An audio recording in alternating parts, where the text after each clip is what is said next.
स्वागत है। मैं हूं दीक्षा शर्मा। शाम के 6 बज चुके हैं और प्रदेश की तमाम खबरों के साथ हम आपके समक्ष आ चुके हैं। कई लेटेस्ट अपडेट्स आज इस बुलेटिन में हम आपके साथ साझा करने वाले हैं। देखिए, विशेष तौर से बात 15 अगस्त को लेकर करेंगे। क्या तोहफा प्रदेश वासियों को उस दिन मुख्यमंत्री की ओर से दिया जा सकता है, क्योंकि पिछले 2 दिन से सचिवालय में इसी पर कार्य हो रहा है। तो ये बड़ी अपडेट हम आपके साथ साझा करेंगे। कैबिनेट में कौन कौन से मसले जा रहे हैं, ये भी जानकारी हम आपके लिए लेकर आए हैं। प्रभावितों को लेकर बड़ा फैसला होने की संभावना है।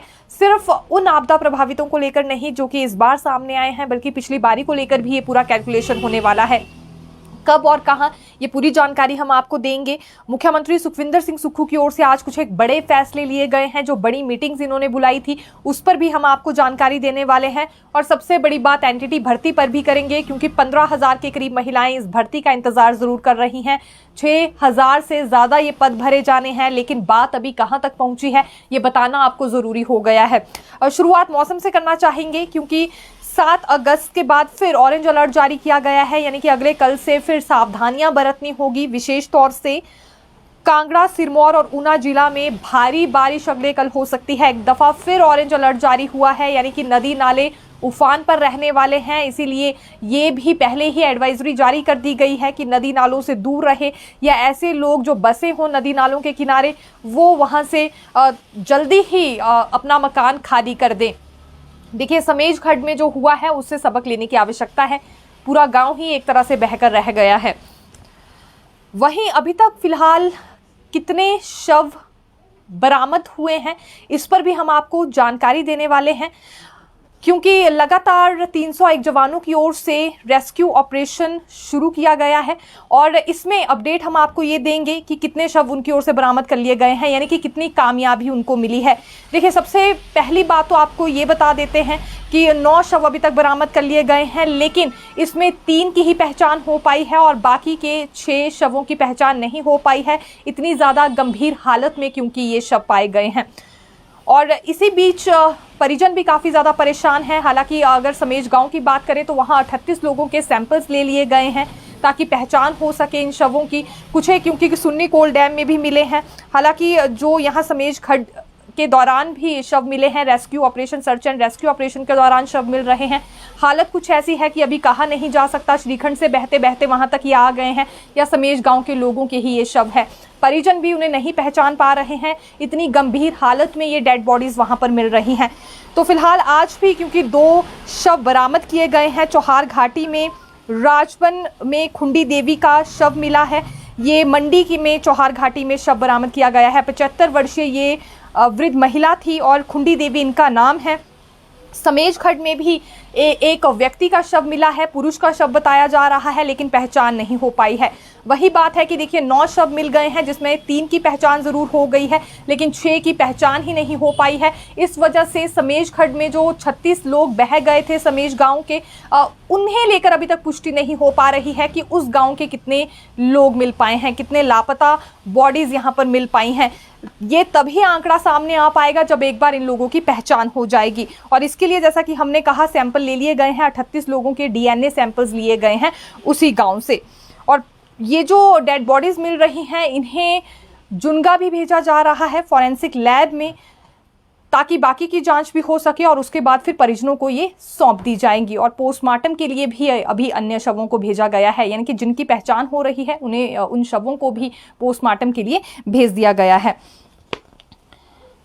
अब देखिए, कहाँ कितने शव मिले हैं ये बारीकी से एक दफ़ा हम आपके समक्ष आंकड़ा रख देते हैं, क्योंकि समेज, बागीपुल और चौहरा घाटी में एनडीआरएफ, एसडीआरएफ की टीम्स लगी हुई हैं। 200 से ज़्यादा जवान, जैसा कि हमने कहा 301 ये आंकड़ा है जवानों का, जो कि सर्च एंड रेस्क्यू ऑपरेशन में लगे हुए हैं। तो इस बीच इनके पास 10 पोकलेन मशीनें, स्नीफर डॉग और लाइव डिटेक्टर डिवाइस भी हैं। चौहर घाटी में 9 शव अभी तक मिल चुके हैं और एक लड़के का सुराग नहीं लग पाया है, क्योंकि 10 से 11 के करीब यहाँ पर लोग लापता बताए जा रहे थे। इसी तरह से कुल्लू के बागी पुल में 2 शव मिल गए हैं, लेकिन 5 लोग अभी भी लापता चल रहे हैं। समेज में 36 के 36 लोग लापता ही बताए जा रहे हैं। यूं तो समेज खड्ड के आसपास और सुन्नी कोल डैम में भी कुल मिलाकर अभी तक 6 शव मिल चुके हैं, लेकिन बात वही है कि पहचान नहीं हो पाई है, जिस वजह से अभी तक ये पुष्टि नहीं की जा सकती कि ये समेज गाँव के ही लोग थे या फिर कोई और हैं। और ये आंकड़ा भी तभी सामने आ पाएगा कि आखिरकार समेज गांव के कितने लापता लोग मिल गए हैं, जब ये पहचान हो पाएगी। देखिए, सोलन के रबौन क्षेत्र में एक हैरत अंगेज मामला सामने आया है। यहां आधी रात को एक व्यक्ति आता है और दूसरों के घर के बाहर दरवाजे में आग लगाकर भाग जाता है।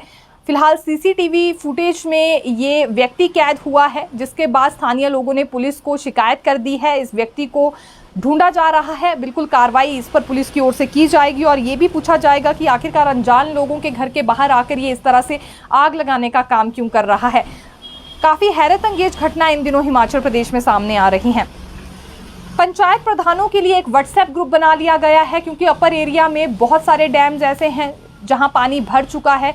तकरीबन अभी 8 से 10 जगह बादल फटने की घटना सामने आई है, जिसके बाद जलाशय भरे हैं और पानी कभी भी छोड़ा जा सकता है।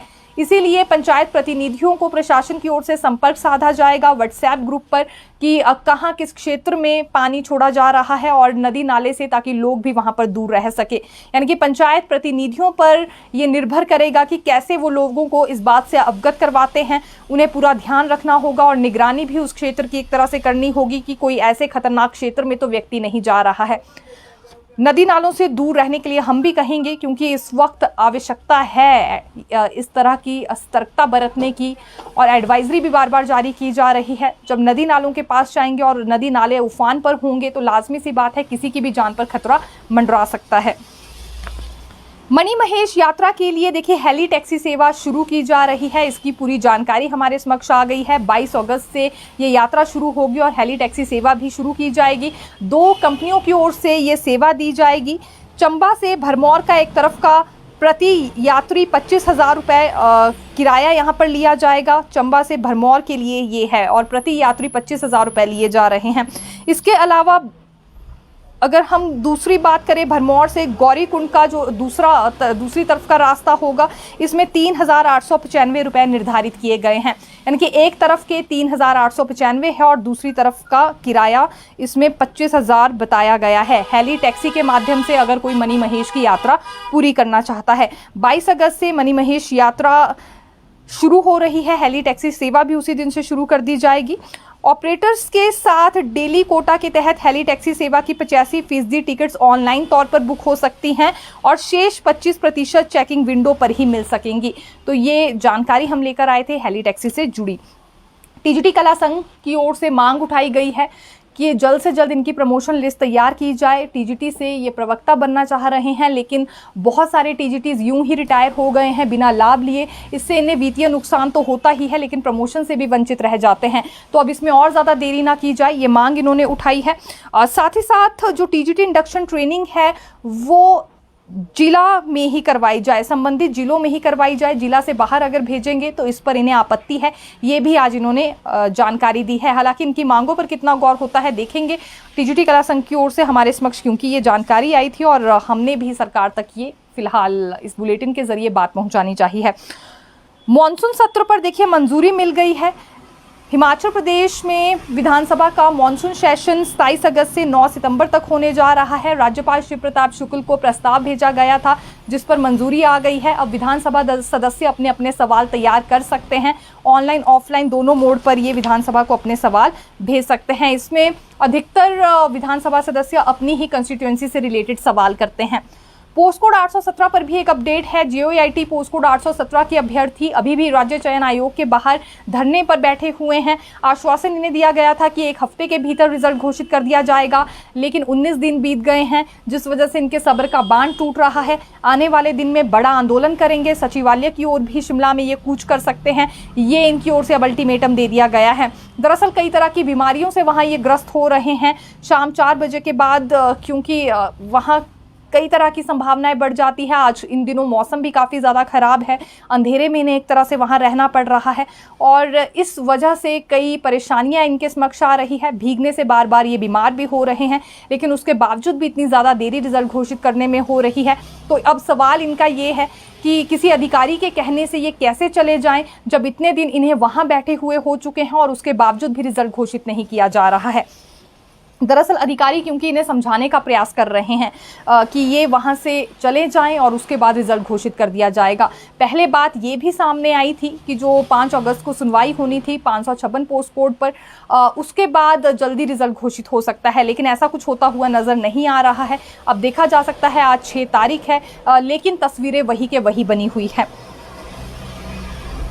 देखिए, मंडी से सांसद कंगना रनौत वामपंथियों पर बरसी हैं। पिछले कल बांग्लादेश में जिस तरह की घटना सामने आई है, इसके लिए वामपंथी ही जिम्मेदार हैं। पूरे विश्व स्तर पर ये हिंसा भड़काने का काम कर रहे हैं, लोकतंत्र की हत्या कर रहे हैं। बांग्लादेश में जो हुआ है उसमें भी यही षड्यंत्र वामपंथियों की ओर से रचा गया था। एक प्रधानमंत्री के कपड़े फाड़कर इस तरह से फेंक दिए जाते हैं। अच्छा हुआ कि जो शेख हसीना थी समय रहते ही वहां से भारत के लिए निकल गई थी, नहीं तो लोग उनके भी टुकड़े टुकड़े कर सकते थे। ये कंगना रनौत की ओर से आज बड़ी बात कही गई है। वामपंथियों ने ये हिंसा भड़काई हुई है। अमेरिका में भी ट्रंप के ऊपर सरेआम गोलियां चलाई जा रही हैं, पत्थर बरसाए जा रहे हैं। ये वामपंथियों का षड्यंत्र नहीं है तो और क्या है, ये उनकी विचारधारा है, लोकतंत्र की हत्या कर रहे हैं। ये कंगना रनौत का कहना था। आज उनकी ओर से ये स्टेटमेंट दी गई है मीडिया के समक्ष। और साथ ही साथ कंगना ने ये भी कहा, हमारा देश इससे सिर्फ इसीलिए बचा हुआ है क्योंकि प्रधानमंत्री नरेंद्र मोदी ने ये होने नहीं दिया। वामपंथियों को देश पर काबू उन्होंने पाने नहीं दिया है। जिन देशों ने ये काबू पाने दिया या फिर कंट्रोल करने दिया वामपंथियों को, वहाँ पूरे लोकतंत्र को, फिलहाल वहाँ की तस्वीरें किस तरह की अब सामने आ रही है ये देखा जा सकता है। एक बड़ी स्टेटमेंट कहना चाहेंगे और अभी नेशनल लेवल पर भी स्टेटमेंट को लेकर काफ़ी ज़्यादा चर्चाएं हो रही है, जो कि आज कंगना रनौत की ओर से दी गई है। ये दरअसल अभी हिमाचल दौरे पर हैं और प्रभावितों से इन्होंने मुलाकात की है। समेज गाँव सबसे पहले ये गई थी प्रभावितों से मुलाकात करने के लिए, जहाँ इन्होंने राज्य सरकार की कार्यप्रणाली पर भी सवाल उठाए हैं। कंगना रनौत ने ये पूछा है कि आखिरकार क्या कार्य सरकार ने किया है और क्या राहत प्रभावितों को दी गई है। जहां वो जा रही हैं वहां तो पुल बनाने के लिए भी लोग खुद मजबूर हो रहे हैं।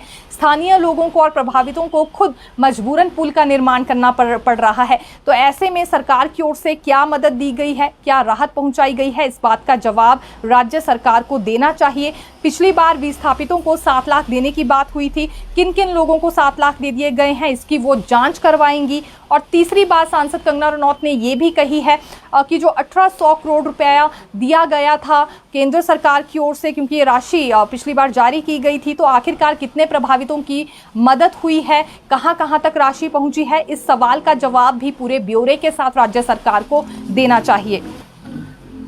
मुख्यमंत्री सुखविंदर सिंह सुक्खू की ओर से परिवहन निगम की बैठक भी आज ली गई है। इन्होंने मीटिंग की अध्यक्षता की और एक बड़ी जानकारी सामने ये आई है कि 327 करोड़ की लागत से कुछ और इलेक्ट्रिक बसेस खरीदी जा रही हैं। तकरीबन ये 2000 के करीब इलेक्ट्रिक बसेस खरीदने की बात हुई है। वर्तमान में निगम के पास 110 इलेक्ट्रिक बसेस हैं और 50 इलेक्ट्रिक टैक्सियां भी कार्यशील हैं।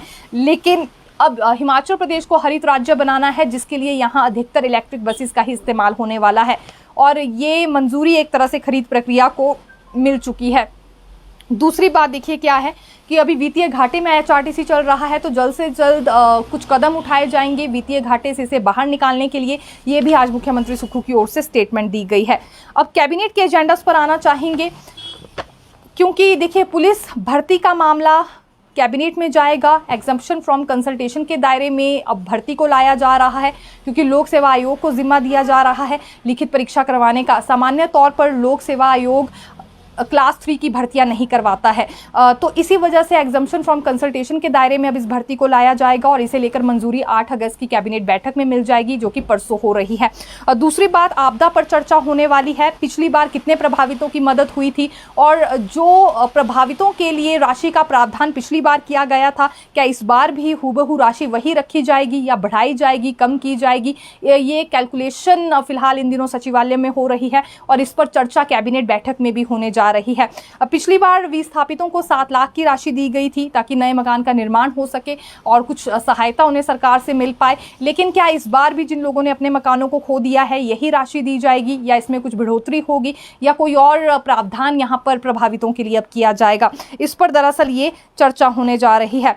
15 अगस्त को लेकर मुख्यमंत्री सुक्खू क्या ऐलान करने वाले हैं देहरा में, इस पर भी चर्चा कैबिनेट में होगी। हालांकि सचिवालय में पिछले 2 दिनों से इस पर कार्य भी चल रहा है और ये गुणा भाग का सिलसिला भी हमने वित्त विभाग में देखा है कि अगर कर्मचारियों को डीए की सौगात देनी होगी तो अभी कितना प्रतिशत दिया जा सकता है, इससे कितना अतिरिक्त बोझ फिर सरकार पर पड़ेगा। तमाम मसलों को लेकर चर्चा हो रही है, सिर्फ कर्मचारियों पर नहीं बल्कि ग्रामीण लोगों को क्या सौगात दी जा सकती है, बाकी लोगों को, बाकी वर्गों को क्या सौगात 15 अगस्त के दिन दी जा सकती है। हालांकि हर वर्ग को ही यूं तो सरकार से काफ़ी ज़्यादा उम्मीद रहती है, लेकिन सरकारी कर्मचारी हर बार आस लगाए रहते हैं कि कुछ ना कुछ बड़ी अनाउंसमेंट उनके लिए होगी और इस वक्त तो बार बार डीए और एरियर को लेकर ही मांग उठाई जा रही है। खैर पूरी होती है या नहीं ये हम देखेंगे। एनटीटी भर्ती पर बात करते हैं क्योंकि 1 महीना देखिए हो गया है, 1 महीने से ऊपर का समय हो गया है जब ये फैसला लिया गया था कि 6,299 पद भरे जाएंगे, लेकिन अभी तक बात वहीं अटकी है। कारण ये है कि प्रारंभिक शिक्षा विभाग और जो समग्र शिक्षा विभाग है ये आपस में ही चर्चा कर रहे हैं। अभी तक इनकी आपसी चर्चा ही खत्म नहीं हो पाई है। प्रारंभिक शिक्षा विभाग से जब हमने सवाल पूछा तो विभाग के अधिकारियों का कहना रहता है कि अभी टर्म एंड कंडीशंस पर चर्चा हो रही है, जब टर्म्स एंड कंडीशन फाइनल हो जाएंगी तो फिर Himachal Pradesh state electronic corporation को इसकी जानकारी दे दी जाएगी। स्टेट इलेक्ट्रॉनिक डेवलपमेंट कॉर्पोरेशन को ये टर्म्स एंड कंडीशंस बता दी जाएंगी और फिर आगे ये प्रोसेस बढ़ाया जाएगा, लेकिन न जाने प्रोसेस कब बढ़ेगा क्योंकि 1 महीने से ये terms and conditions he clear नहीं हो पा रही है और ना ही बात अभी तक स्टेट इलेक्ट्रॉनिक डेवलपमेंट कॉर्पोरेशन तक पहुंची है। 15,000 के करीब महिलाएं हैं एनटीटी भर्ती में जो कि इंतज़ार कर रही हैं और पिछले कई वर्षों से इनका इंतज़ार इसी तरह से बना हुआ है। 6,000 से ज़्यादा के करीब पद इसमें भरे जाने हैं तो ज़रूरी है कि समय रहते प्रक्रिया शुरू हो पाए, क्योंकि अब तो इसमें कुछ एक शर्तें भी लगा दी गई हैं। एक तो ये कि जो यहाँ नोटिफिकेशन जारी की गई थी इससे पहले एनसीटी की ओर से, उसमें साफ तौर पर ये कह दिया गया है कि 2 साल का डिप्लोमा ही अनिवार्य है, तो इसे अनदेखा नहीं किया जाएगा। ये सरकार पहले ही स्पष्ट कर चुकी है और 15,000 में अधिकतर महिलाएं ही ऐसी हैं जिनके पास सिर्फ 1 साल का ही डिप्लोमा है, 2 साल का डिप्लोमा उनके पास है नहीं। और दूसरी ओर जो आंगनबाड़ी वर्कर्स हैं वो भी उम्मीद लगाकर बैठी हैं कि प्रायोरिटी उन्हें इस भर्ती में दी जाएगी, क्योंकि पिछले कई सालों से वो अपनी सेवाएं दे रही हैं। इन्होंने तो मांग ये भी उठाई थी कि जो कोटा है वो 30% से बढ़ाकर 70% इनके लिए किया जाए। अगर ऐसा नहीं होता है तो फिर बड़े स्तर पर आंदोलन करेंगी।